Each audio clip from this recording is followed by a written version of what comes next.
Hoje nós vamos encerrar a nossa série de mensagens, que estamos aí nos últimos 3 domingos, acompanhando, e tem sido uma série muito especial.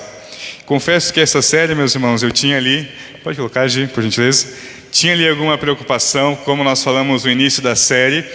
Essa seria uma série onde a gente pensaria um pouco mais, haveriam bastante informações e tudo mais, mas o retorno que os irmãos têm dado é que tem sido realmente muito especial. Domingo passado alguns irmãos vieram conversar comigo depois, e os irmãos têm realmente conseguido aproveitar e entender, então nós ficamos felizes. Mas hoje nós vamos encerrar a série então que nós passamos aí nos últimos domingos. E o nome dessa série, como os irmãos já sabem, é O Deus Esquecido.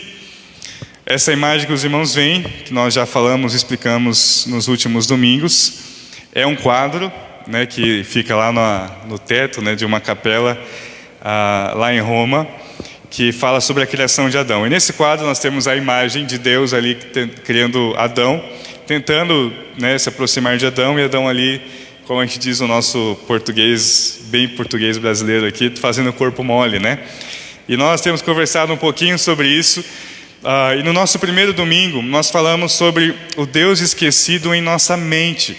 E falamos um pouquinho sobre o que nós pensamos sobre Deus, e trouxemos aqui algumas informações do nosso contexto hoje, do mundo atual, sobre aquilo que é projetado para nós, sobre aquilo que nós pensamos sobre a vida e o que nós acabamos pensando também sobre Deus, como Deus se apresenta para nós. No domingo passado, nós falamos sobre as nossas emoções e conversamos um pouquinho sobre o que nós sentimos acerca de Deus. E esse foi um domingo muito especial, porque nós vimos ali, meus irmãos, quantas vezes nós acabamos nos enganando acerca daquilo que nós sentimos sobre Deus. Vimos que o nosso coração é um coração enganoso, nós não podemos confiar nas nossas emoções. Mas enfim, a mensagem está lá no canal da igreja, se você perdeu e quiser assistir, está lá disponível. E nós vimos aí então o Deus que é esquecido na nossa mente, o Deus que é esquecido nas nossas emoções. E hoje, meus irmãos, a pergunta para nós, que é talvez uma pergunta até um pouco redundante, já que nós estamos falando de Deus, estamos na igreja, é o que nós cremos sobre Deus. E talvez você possa pensar, puxa, mas a gente já falou sobre a questão da mente, o que nós pensamos, o que nós sentimos. A questão da fé, a questão daquilo que nós cremos, é a coisa mais básica da nossa vida com Deus. A fé é a coisa mais essencial da nossa vida com o Senhor. Então acho que não vai ter nada de novo para mim hoje. Mas, meus irmãos, nós vamos entender aqui que muitas vezes também, sem perceber, como nós vimos nos últimos domingos, Deus ele pode também estar sendo esquecido em nossa fé. E nós vamos conversar um pouquinho sobre isso hoje, entender como às vezes, mesmo acreditando em Deus, acreditando que Deus existe, acreditando que Deus ele é o Criador do mundo, existe um Deus lá em cima nos guardando, mesmo assim nós ainda podemos estar tendo uma fé onde nós esquecemos do Deus de verdade. E essa é a premissa dos últimos domingos. Nós descobrimos quem Deus é de verdade, e não quem nós pensamos, sentimos, ou quem nós cremos, mas quem Deus é de verdade. E o texto de hoje, eu vou pedir para você abrir aí na sua Bíblia, também vai ser projetado ali para nós, Lucas capítulo 24.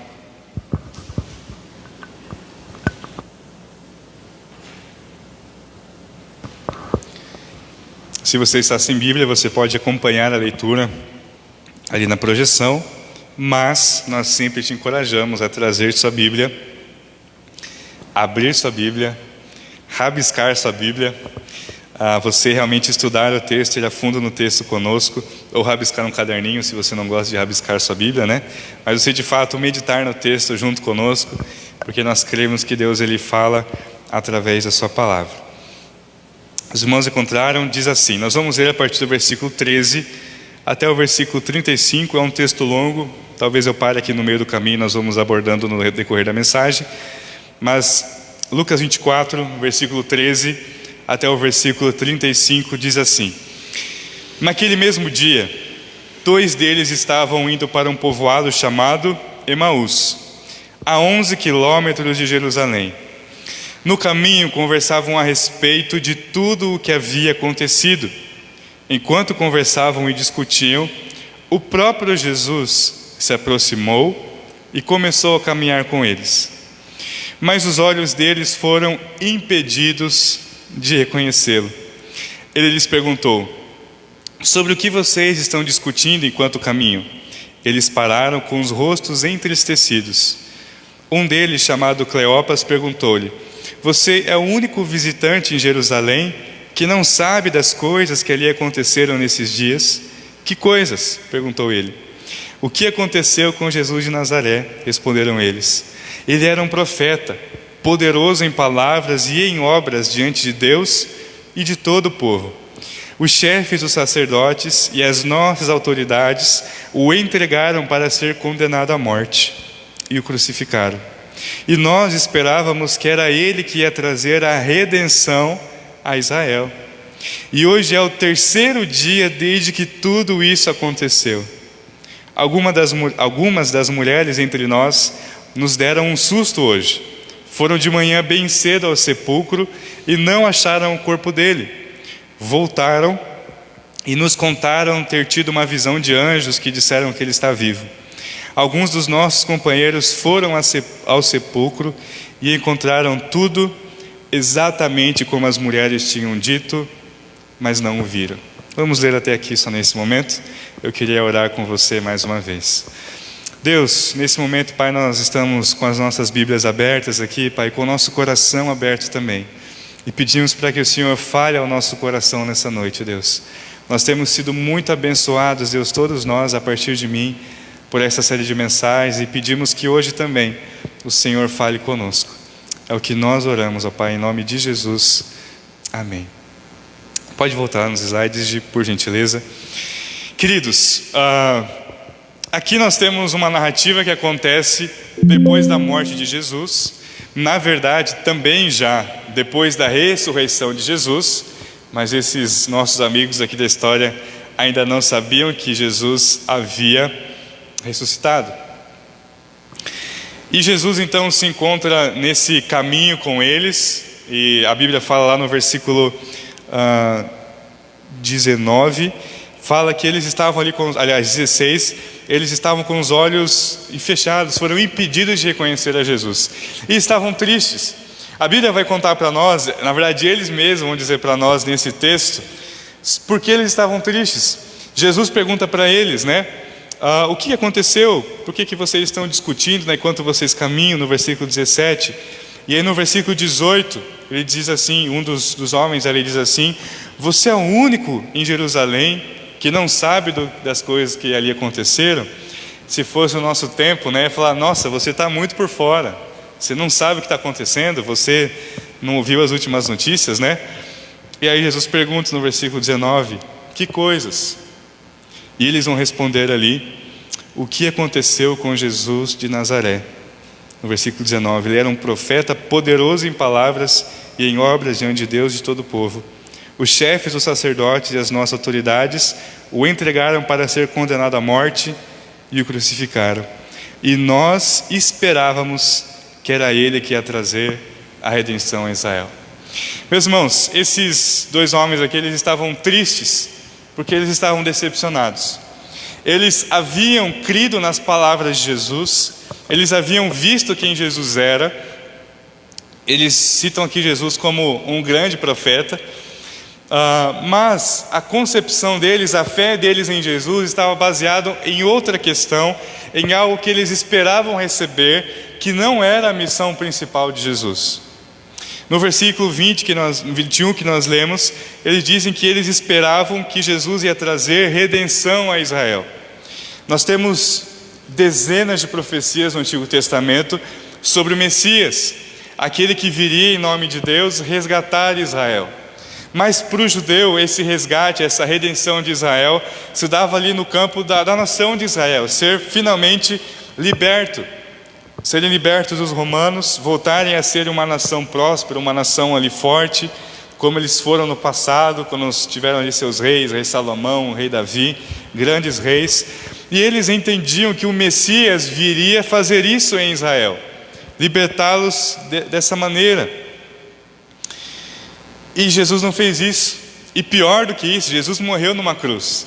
Então aqueles homens estavam decepcionados com Deus. Meus irmãos, nós vamos conversar um pouquinho sobre o fato de que esses homens, eles acreditavam em Deus. Eles não haviam deixado de acreditar em Deus, mas eles estavam ali decepcionados com Jesus. E é verdade que todos nós, na nossa vida, vamos ter momentos onde nós vamos talvez questionar Deus. Alguns de nós talvez até cheguemos ao ponto de ficarmos decepcionados com Deus. Nós somos falhos, como vimos semana passada, nossos sentimentos também são falhos, e às vezes nós acabamos cedendo a isso. E é normal, nós somos pecadores, nós somos humanos, não somos menos crentes por isso. Mas ao longo da nossa vida, por passarmos por frustrações, e talvez frustrações de algo que nós esperávamos que Deus fizesse, nós temos crises de fé. Talvez você passou anos, décadas orando pelo seu casamento, e seu casamento ruiu. Deus não fez o que você esperava, e surge a decepção com Deus, diante daquele sofrimento. Talvez você deu a sua vida criando os seus filhos, fazendo o melhor por eles, e eles cresceram, e hoje não querem saber de igreja, não querem saber de Deus, eles não querem saber talvez até dos pais, estão numa outra vida, e você fala: Deus, mas eu fiz tudo. Tem uma promessa lá em Provérbios que fala que se eu guiar nos seus caminhos, eles nunca vão se desviar deles. O que aconteceu? E nós talvez não falamos isso com a nossa boca, nós não dizemos para Deus: Deus, estou decepcionado, mas lá no fundo do nosso coração é isso que nós sentimos. Nós estamos tendo uma crise de fé, lá dentro de nós estamos sim decepcionados com o Senhor. E é interessante que quando nós olhamos para a história bíblica, nós vemos não só um, não só dois, mas vários personagens que também passaram por isso. Nós temos Davi em alguns salmos, sendo muito sincero com Deus, dizendo: Deus, até quando o Senhor vai permitir tal coisa na minha vida? Nós temos Jó, no final do livro de Jó. Jó, se você não sabe dessa parte, muitas vezes nós não contamos essa parte da história, mas Jó faz um desafio para Deus. Ele fala: Deus, se o Senhor me desse a oportunidade, eu iria diante de você e ia mostrar para o Senhor que o que está acontecendo comigo é injusto, não merecia estar passando por isso. Ou seja, está decepcionado com Deus. E vários personagens na Bíblia passam por isso. Nós temos durante a nossa vida crises de fé, mas é nessas crises de fé que nós esquecemos o Deus que nós cremos, nós esquecemos quem Deus é, e nós formulamos um Deus em nossa fé, em nossas crenças, que não é o Deus de verdade. E essas falsas expectativas em quem Deus é, são aquilo que nos frustra.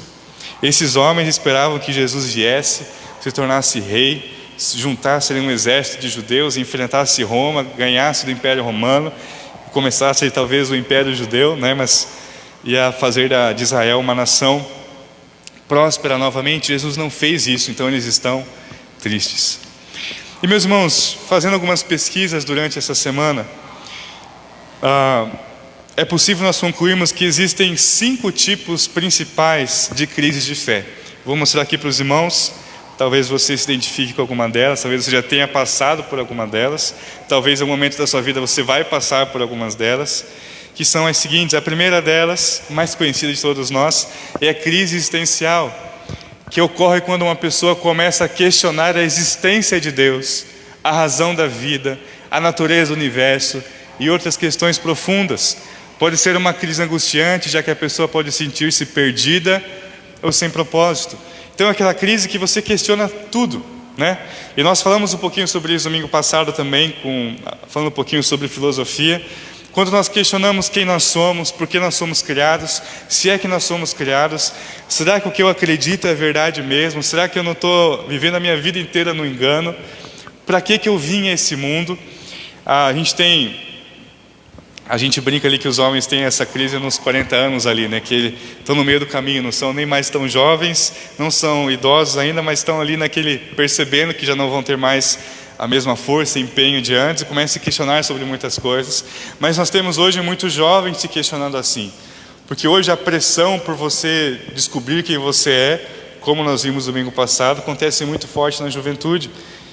E eles entendem que a faculdade que eles vão fazer significa que eles são aquilo ali, que a carreira profissional deles é quem eles são. E vivem numa angústia de se descobrirem quem eles são, quem não são e tudo mais. E essa crise assola os nossos jovens. Crise existencial também é uma crise de fé, porque ela também tem a ver com o nosso Deus. Por que Deus me criou? Por que eu vim para esse mundo, né? Qual que é o propósito de Deus na minha vida? A segunda crise que nós podemos ter é a crise moral, que surge quando uma pessoa começa a questionar seus valores morais e éticos. Pode ser desencadeada por experiências traumáticas, como a morte de um ente querido, que pode levar a pessoa a questionar a natureza da justiça e da bondade. Então a crise moral é quando você começa a se questionar se vale mesmo a pena fazer o que é certo. Se não seria mais fácil fazer aquilo que você acredita que é errado. Você começa a se questionar se aquilo que é errado é de fato tão errado assim. E nós fazemos concessões. Às vezes fazemos concessões, nós vemos os solteiros fazendo muito isso, né? Para entrar no namoro, fazem toda a concessão possível para aquilo que é errado não é tão errado assim e tudo mais. Isso pode acontecer nos casamentos, nas nossas famílias, filhos com seus pais. Mas aqui eles sugerem até uma ideia interessante, que muitas vezes alguns traumas despertam isso na nossa vida. De repente você pode ter perdido alguém de maneira injusta. Como nós vemos muitas pessoas que têm dificuldade de se recuperar, por exemplo, quando perdem um ente querido em um assalto, em uma tragédia. E você começa a questionar, por que Deus permitiu isso? Por que o bandido lá está vivo e a pessoa que eu amava, que era uma pessoa boa, perdeu sua vida? Onde Deus está nessa história? Tragédias que acontecem, um acidente, algo nesse sentido, e por que Deus não permitiu? E nós de repente queremos fazer justiça com as nossas próprias mãos. Nós não queremos perdoar aquela pessoa que nos machucou, nós queremos tentar resolver. Esse é um tipo de crise moral. Outra crise que nós podemos ter é uma crise de identidade, que ocorre quando uma pessoa começa a questionar sua identidade religiosa e cultural. Pode ser desencadeada por eventos como a mudança para uma nova cidade, país, onde a pessoa se sente desconectada da sua cultura e tradições. Meus irmãos, isso aqui é muito interessante. Nós não fazemos ideia de como nós somos conectados com o contexto que a gente vive. No nosso caso aqui com o Vale do Ribeira. E quando nós temos muitos dos nossos jovens, por exemplo, que saem daqui e vão para cidades maiores, vão ali fazer uma faculdade, e às vezes a faculdade é maior que a nossa cidade, e ali elas começam um mundo novo se abre. E de repente aquilo que elas tinham aqui, aquela rotina normal, ir de bicicleta ali no centro, fazer alguma coisa com a família, sair com os amigos, de repente lá já não pode mais. É um contexto diferente. E começam a surgir questões, quem eu sou, né? O que eu faço? E nós, pessoas que viajam para outras culturas, e lá é uma cultura diferente, é uma crise que também pode acontecer. A penúltima é a crise de autoridade, que acontece quando uma pessoa começa a questionar a autoridade da instituição religiosa ou líderes religiosos. Pode ser desencadeada por eventos como escândalos envolvendo líderes religiosos ou instituições, ou por diferenças de opinião sobre questões sociais e políticas. Então, isso pode acontecer. Eu já vi pessoas que se afastaram de Jesus, abandonaram a Deus, porque o seu pastor, que era uma pessoa que ele amava muito, admirava muito, caiu em pecado, se afastou do Senhor. Isso foi um impacto tão grande para a sua vida, que essa pessoa então não conseguiu continuar na sua fé, se decepcionou muito com o pastor, se decepcionou muito com a igreja. Nós tivemos essa semana, inclusive, um caso, que era um caso famoso aí de 2 pastores, não lembro agora onde, acho que no Nordeste, 2 pastores aí de uma igreja muito conhecida no Brasil, que foram agora condenados por estupro e por assassinato de um adolescente menino. E o processo corria já mais de 10, 15 anos. Foram condenados agora. Só que durante esses 10, 15 anos eles eram pastores, estavam ali na igreja exercendo seus ministérios e agora foram condenados. Os irmãos, imaginem para a família que perdeu aquele adolescente, um pastor fez isso com meu filho. E essa igreja aparentemente acobertou o que ele fez. Começam a surgir essas crises com as nossas autoridades e nós acabamos também questionando Deus. Nós não queremos nunca mais pisar numa igreja, nós não queremos nunca mais falar com um pastor. E realmente há muitos pastores aqui que dificultam muito o nosso trabalho. Nós já falamos aí para os irmãos, há algum tempo atrás eu trabalhei numa igreja em Bragança Paulista, e lá a maioria das lojas da cidade não abriam crediário, carnê para a igreja, para pastor. Eles perguntavam sua profissão, se você era pastor, eles não faziam porque já tinham recebido muito calote de muitos pastores naquela cidade. Então os irmãos veem o testemunho. Agora você imagina um funcionário daquela loja, ou gerente, ele vai entrar numa igreja. Não vai. Existe essa crise de fé por conta de mau testemunho. Às vezes guerras que acontecem, às vezes o pastor quer te direcionar para um caminho e você se assusta. Nós tivemos isso acontecendo muito ano passado com relação à política. Muita gente também ficando em confusão, se continuava indo na igreja, se não continuava. São crises dos nossos tempos. E por último, uma crise de fé pessoal ocorre quando uma pessoa começa a questionar suas próprias crenças e valores. Pode ser desencadeada por eventos como a perda de um ente querido, um diagnóstico médico grave, um fracasso pessoal, pode levar a pessoa a questionar sua fé e propósito da sua vida. Então essa é uma crise que acontece de uma forma bem pessoal com você mesmo. Às vezes você fracassou, um jovem que estudou, passou anos aí no cursinho se preparando e não consegue entrar numa universidade, se sente frustrado, se sente menos por isso. Às vezes você que se empenhou tanto para dar o melhor para a sua família, e de repente você se vê ali desempregado, sem conseguir trazer o sustento para a sua casa, se sente humilhado e começa a ter essa crise pessoal. Você como mãe, às vezes ali criando seus filhos, de novo, seus filhos não estão como você gostaria e você se frustra, se sente frustrada como mãe. Às vezes doenças. Meus irmãos, é uma das coisas mais difíceis de nós lidarmos, é quando nós somos pegos de surpresa por alguma enfermidade. A gente até talvez se cuida, se protege, e de repente algo acontece, nós ficamos enfermos de cama e também questionamos Deus, por que eu estou passando por isso? São as crises de fé que podem assolar a nossa vida. Então, essas são as principais que resumem todas as outras, essas 5 crises de fé.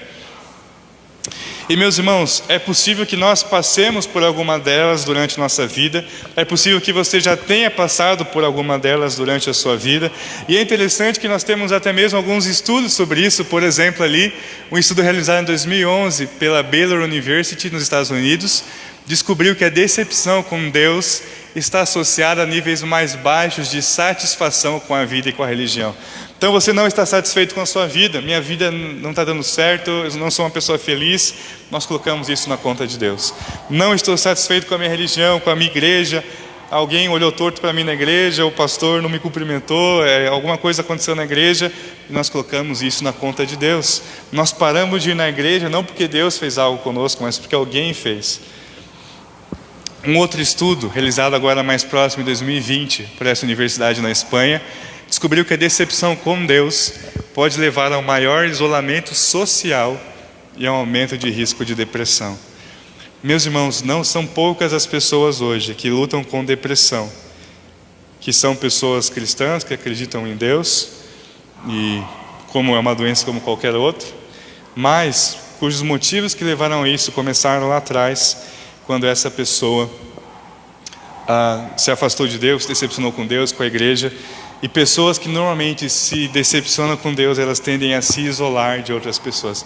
A decepção delas é tão grande, porque a fé é uma das coisas mais essenciais da nossa vida. Quando nós perdemos esse chão que é a nossa fé, nós acabamos nos afastando dos outros, querendo ficar isolados, e até algumas pessoas acabam então entrando em depressão. Nós temos pastores que hoje estão moradores de rua.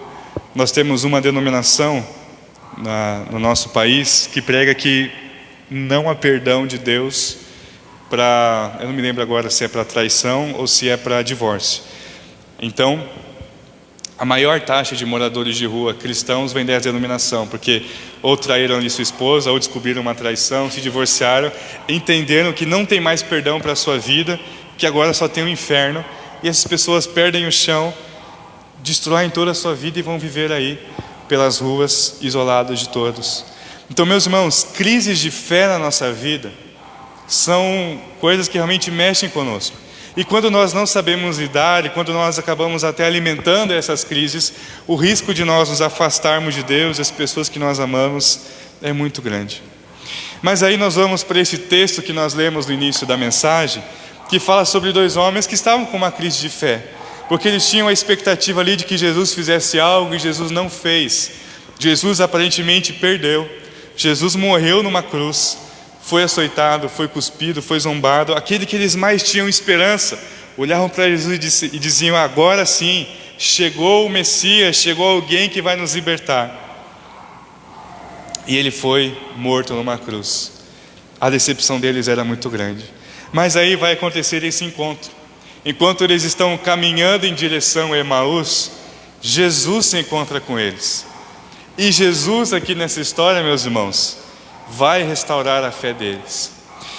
E o que Jesus vai fazer aqui, meus irmãos, é muito importante para nós, para que quando nós passarmos por essas crises de fé, talvez lá na frente na sua vida você vai lembrar dessa mensagem e vai lembrar do que Jesus fez nessa história e dizer: é disso que eu preciso. Talvez hoje você esteja em uma crise de fé e talvez lendo esse texto você vai entender: é isso que eu preciso. Então, em 3 processos nessa história, Jesus vai restaurar a fé desses homens. O primeiro deles nós vemos aí na parte do texto que nós não lemos ainda, do versículo 25 ao versículo 27, a Bíblia nos diz o seguinte: Jesus lhes disse: como vocês custam a entender e como demoram a crer em tudo que os profetas falaram. Não devia o Cristo sofrer essas coisas para entrar na sua glória? E começando por Moisés e todos os profetas, explicou-lhes o que constava a respeito dele em todas as Escrituras. Jesus, meus irmãos, começa corrigindo o entendimento que eles tinham sobre Deus. E ele vai mostrar como em todo o Antigo Testamento que eles conheciam, isso já estava profetizado, que o Messias iria morrer, iria ressuscitar ao 3º dia. No Antigo Testamento todo isso estava escrito, mas aqueles homens, no momento da sua decepção, não conseguiam lembrar disso, não conseguiam entender isso. Quando nós estamos sofrendo, irmãos, nós muitas vezes esquecemos coisas que nós já aprendemos sobre Deus. E às vezes Deus precisa nos relembrar quem Ele é. Quando Jó, por exemplo, questiona Deus lá na sua história, ele faz várias perguntas para Deus e tudo mais. A Bíblia fala que Deus aparece numa tempestade para Jó. E Deus poderia aparecer para Jó e dizer: Jó, você está sofrendo por causa disso, disso e disso. Mas Deus não faz isso. Deus aparece numa tempestade para Jó e fala: Jó, você precisa lembrar quem eu sou. E Deus começa a fazer várias perguntas para Jó. Jó, quem foi que conhece todas as estrelas do céu? Jó, quem é que colocou limites para o mar? Jó, quem é que criou tudo que você conhece, quem conhece as constelações e tudo mais. E nós temos aí uns 3 capítulos do livro de Jó, com Deus fazendo várias perguntas para Jó, cuja única resposta de Jó foi o Senhor. Então Deus ele não explica para Jó por que ele estava sofrendo, mas Deus lembra a Jó quem ele é. E nesse momento aqui, Jesus também corrige, relembra aqueles homens quem Deus é e aquilo que já estava escrito sobre Deus. Às vezes, meus irmãos, no nosso sofrimento nós queremos uma revelação sobrenatural de Deus. E nós esperamos que Deus ele fale conosco com a sua voz, que Ele apareça num sonho, que alguém venha e fale alguma coisa para nós. Mas quando nós estamos em crise de fé, nós precisamos voltar para aquilo que Deus já falou sobre Ele. E é justamente o que Jesus faz aqui. Ele relembra tudo que já estava escrito no Antigo Testamento sobre a sua morte. Então Deus corrige o seu entendimento. Nossas crises de fé, meus irmãos, muitas vezes começam justamente pelo sofrimento daquela situação, nós pensarmos algo errado sobre Deus. E ficamos frustrados, porque Deus permitiu isso. E nós precisamos voltar e lembrar quem Deus é. E a Bíblia nos fala que Deus é um Deus bom, que Deus é um Deus justo, que não há maldade em Deus, não há treva alguma em Deus, Ele é luz, Ele é paz. Há promessas na Bíblia que Deus faz a nosso respeito, que nós precisamos voltar e relembrar. Deus, Ele sacrificou o seu único Filho por amor a nós. Nós às vezes perdemos pessoas queridas, Deus também passou por essa dor e perdeu o seu único Filho. Mas naquele momento de dor e sofrimento, nós esquecemos de tudo isso. Como aqueles homens, nós ficamos cegos e só vemos a nossa frustração, e só vemos a nossa dor, e não conseguimos colocar Deus nessa equação, e o nosso coração então se afasta de Deus. Muitas pessoas, meus irmãos, não param de vir na igreja, não param de cantar no louvor, não param de pregar, não param de ser cristãos, mas lá no seu coração já não existe mais aquela fé. Existe ali um restinho de fé que ainda permite nós fazermos isso, mas há uma decepção com Deus que às vezes a gente nem percebe, mas está lá por trás. E nós continuamos agindo como cristãos, mas a nossa fé está enfraquecida. Então o primeiro passo que Jesus dá, o primeiro processo aqui, é esclarecer a mente deles, o entendimento deles sobre Jesus, e falar: olha, já estava escrito que o Messias iria morrer. Em nenhum momento da Bíblia fala que o Messias ia vir, ia fazer uma revolução aqui com Israel e com a nação e tudo mais. E ele começa então a trazer isso para o seu povo. O segundo processo que nós vemos nesse texto que Jesus faz é muito curioso. Nós vemos ali a partir do versículo 28 que diz assim: ao se aproximarem do povoado para o qual estavam indo, então eles estavam chegando no seu destino, Jesus fez como quem ia mais adiante. Interessante aqui, eles estavam naquela estrada indo para aquela cidade ali, Emaús, e eles chegaram lá. E Jesus então dá a entender que ele ia continuar a sua jornada. Mas olha só, versículo 29, mas eles insistiram muito com ele: fique conosco, pois a noite já vem, o dia já está quase findando. Então ele entrou para ficar com eles. Quando estava à mesa com eles, tomou o pão, deu graças, partiu e deu a eles. Meus irmãos, Jesus aqui dá a entender que ele não ficaria com eles. Ele faz com que aqueles próprios homens peçam para que Jesus permaneça com eles. Jesus estava na frente deles, o homem que eles tinham colocado toda a sua esperança e expectativa, mas tinha morrido. E eles estavam frustrados com Jesus, ele estava na frente deles. Eles não conseguiam reconhecê-lo.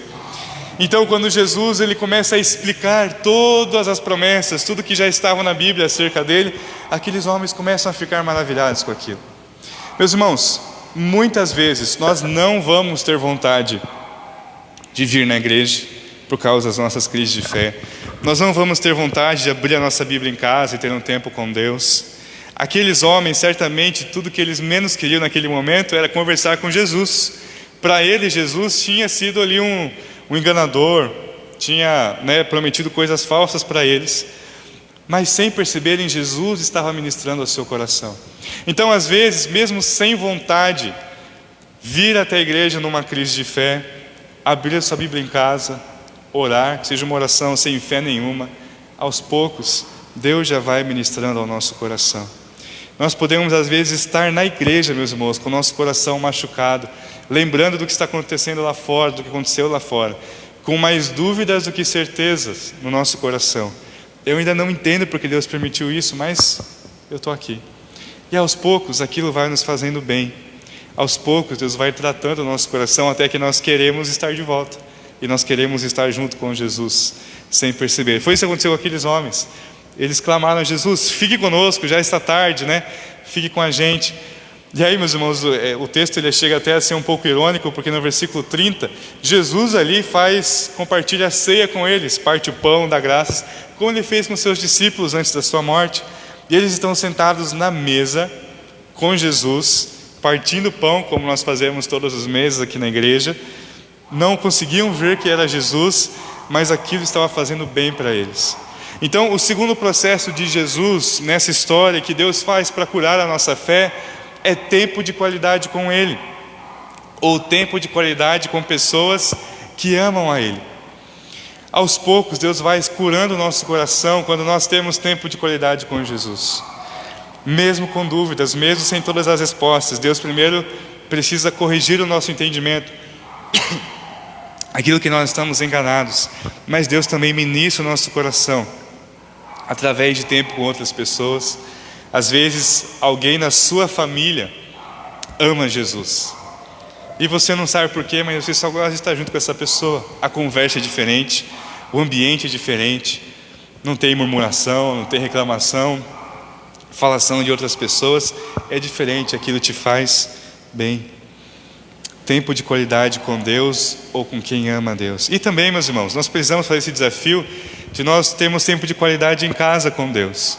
Mesmo sem fé, mesmo questionando a Deus, mesmo decepcionados, abrimos a nossa palavra com muita sinceridade e dizemos: Deus, não sei, não quero, não entendo, mas eu estou aqui, fala comigo. E assim aos poucos Deus vai falando conosco. E o último processo dessa história, que nós vemos o último passo de Jesus, é que Jesus permite que aqueles homens tenham uma experiência fantástica. Nós vemos isso ali no versículo 31, que diz assim: então os olhos deles foram abertos e o reconheceram, e ele desapareceu da vista deles. Perguntaram-se um ao outro: não estava queimando o nosso coração enquanto ele nos falava no caminho e nos expunha as Escrituras? Meus irmãos, quando nós estamos decepcionados com Deus, quando nós estamos questionando a nossa fé, muitas vezes nós achamos que Deus ele não é capaz de nos surpreender de novo, de nos fazer viver coisas novas na nossa vida com Ele. Às vezes nós já temos décadas de cristianismo, já servimos a Jesus por muito tempo, não há mais nada de novo que possa acontecer. Mas meus irmãos, quando nós estamos caminhando com Jesus, sempre há algo novo para nós vivermos com Ele, independente da idade, independente de onde nós estamos, independente da nossa crise de fé, sempre há algo novo. E aí Jesus então permite a eles esse momento, os olhos deles se abrem, eles reconhecem Jesus num instante desaparece ali da mesa onde eles estavam. E aí eles começam a se questionar: faz sentido? Você percebeu que enquanto ele falava, o nosso coração queimava? E eles começam então a entender quem estava com eles todo esse tempo. Meus irmãos, a nossa fé ela é curada quando nós começamos a ver que Deus ele continua nos ouvindo. Às vezes a nossa frustração nos faz pensar que Deus ele não nos ouve. Às vezes até um pecado nosso que nós cometemos e nos sentimos muito culpados por aquilo e achamos que nunca mais nós vamos ter acesso a Deus como nós tínhamos antes, uma vida com Deus como nós tínhamos antes. Às vezes é a frustração por termos perdido alguém, algo nesse sentido. E de repente, aos poucos, nós vamos experimentando esses momentos de qualidade com Deus. Nós vamos tendo o nosso entendimento transformado. De repente nós oramos por algo e Deus responde. Meus irmãos, como nós ficamos felizes aqui na igreja quando nós vemos Deus respondendo às nossas orações. Porque nos faz, é um pouco óbvio, mas nos faz lembrar que Deus ele está nos ouvindo, que Deus ele existe, que Deus ele ouve a nossa oração, ele responde. E nós temos alguns irmãos que estão aqui sentados hoje, que são resposta de oração, de que nós ficamos aqui por meses, anos orando por alguns desses irmãos, e estão aqui conosco hoje. Meus irmãos, isso para nós, quando nós vimos essa resposta de oração, foi muito especial.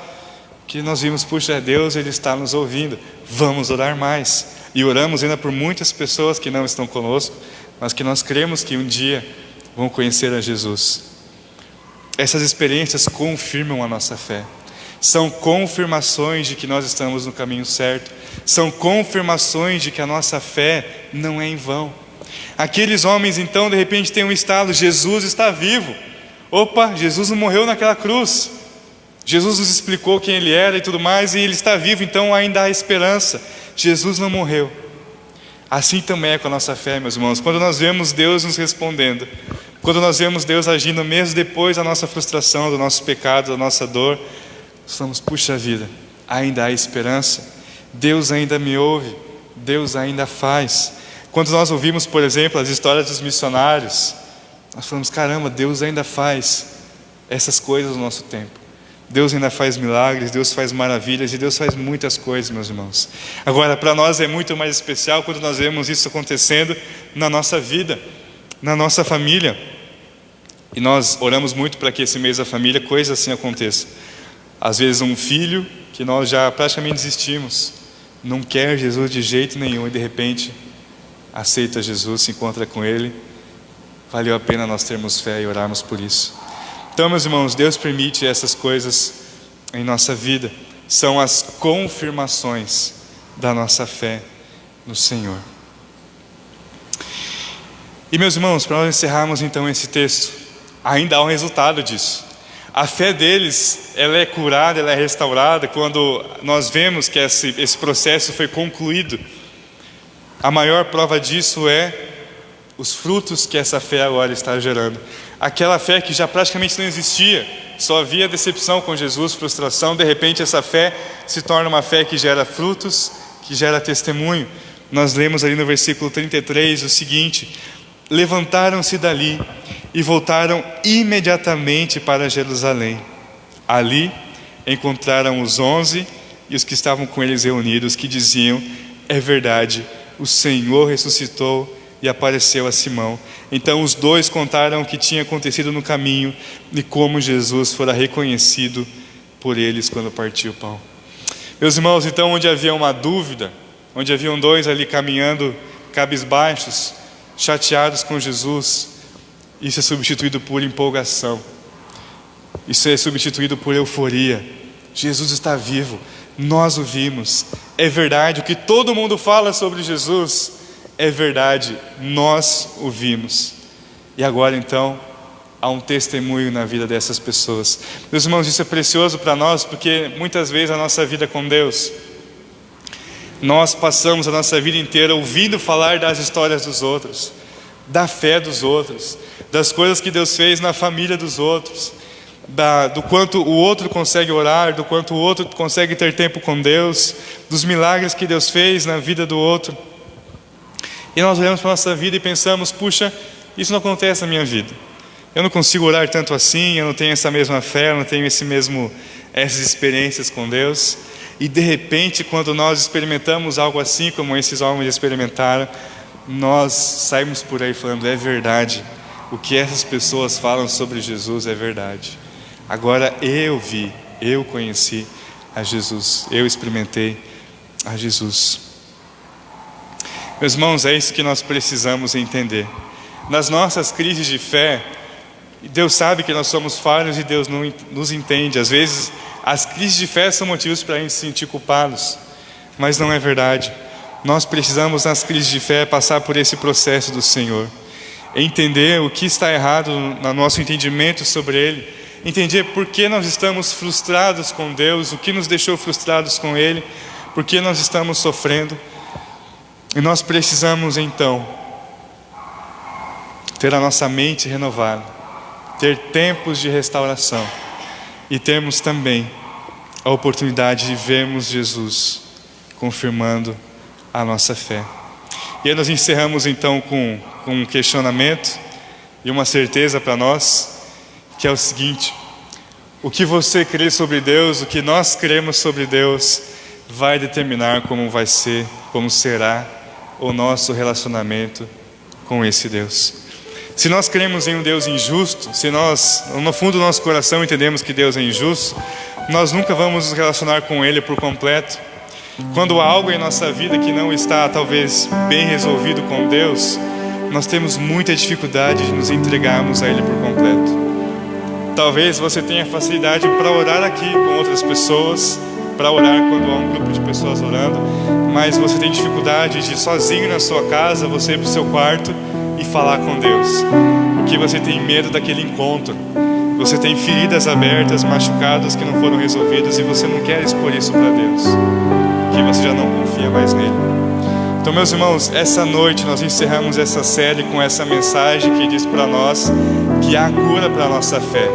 Há como Jesus restaurar aquela fé que talvez nós tínhamos lá atrás, empolgante, vibrante, alegre, que hoje é envolvida por tristeza e frustração. E nós precisamos passar por essa cura de Jesus. E talvez a sua oração nessa noite deva ser muito simples: é: Jesus, eu estou distante do Senhor porque há coisas na minha vida que eu não consigo entender. Há coisas na minha vida que me feriram e eu não consegui superar. Mas eu estou aqui de coração aberto para que Jesus cure a minha fé, traga de volta a minha fé como fez com aqueles homens. Eu queria orar com você nesse momento, pedir para que você seja muito sincero com Jesus nesse momento. Se não for agora, talvez na sua casa, mas você fale com Deus. Deus sabe, meus irmãos, se hoje a sua fé já não é mais como antes, porque há algo mal resolvido na sua vida.